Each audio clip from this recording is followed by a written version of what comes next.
মৃত্যু পর্যন্ত তার সমস্ত লীলা ওই কুণ্ডলে জীবন্ত হবে। তাই রামচন্দ্রের জন্মের আগে থাকতে ওই লেখাটা শুরু হয়ে গেছিল, তার নাম হলো মহাকাব্য রামায়ণ। জয় রাধে জয় রাধে। তাহলে আমরা কি মনে আশায় করি, হ্যাঁ আমার করে আমরা চামার হয়ে যাই, তাই যার জন্য এসেছি তাকে ভুলে যাই, তবে এই গল্পটা আমাদের সবই নষ্ট হয়ে যাবে। বিনষ্ট, শুধু নষ্ট না, বিনষ্ট। এখানে বলছে খাওয়ারে নিতাই কেন বললো, সেটা যদি কি ঘটনা ঘটেছিল। যখন 14 বৎসর বনবাসে যাবে রামচন্দ্র সীতাকে লয়ে লক্ষ্মণকে লয়ে সর্বজন যাবে, ওই পঞ্চবটির মনে গিয়ে যখন করিল স্থাপন,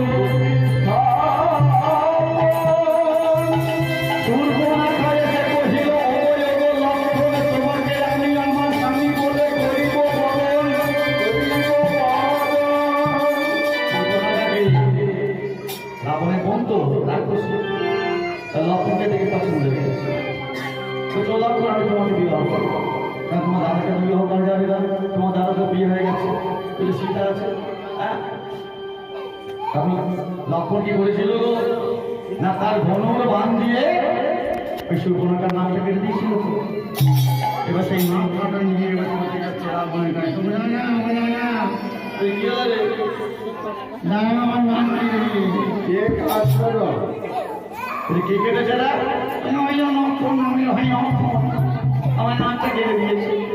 হ্যাঁ ঠিক আছে, দেখাই যাবো সঙ্গে আর কে আছে, বলছে দাদা রাম আছে, আর কে আছে, বলছে ওর বৌদি যাকে জননী বলে, ও দাদার স্ত্রী, তার নাম হলো সীতা। পেয়েছে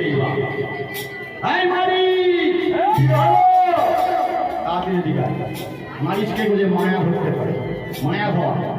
মালিশকে বললো তুমি একটা মায়া মৃগ সাজ, সোনার হরিণ সাজ, তুই সোনার হরিণটা সেজে ওই সীতা কুটিরের দাঁড়িতে চারদিকে ঘুরবে, কিন্তু ধরা দিবি না।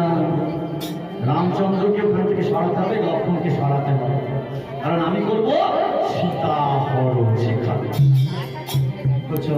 ঠিক আছে, তাই মালিক চলে এলো, সোনার হরণ, হ্যাঁ মৃগ সোনা, এই সোনার হরিণ উঠে যাচ্ছে, গিয়ে চিৎকার করছে সীতা থেকে পছন্দ হয়ে গেছে তোমার, এই সোনা যদি কারোর হাতে কানে বা গলায় আপনারা যেতে পারেন কি করেন,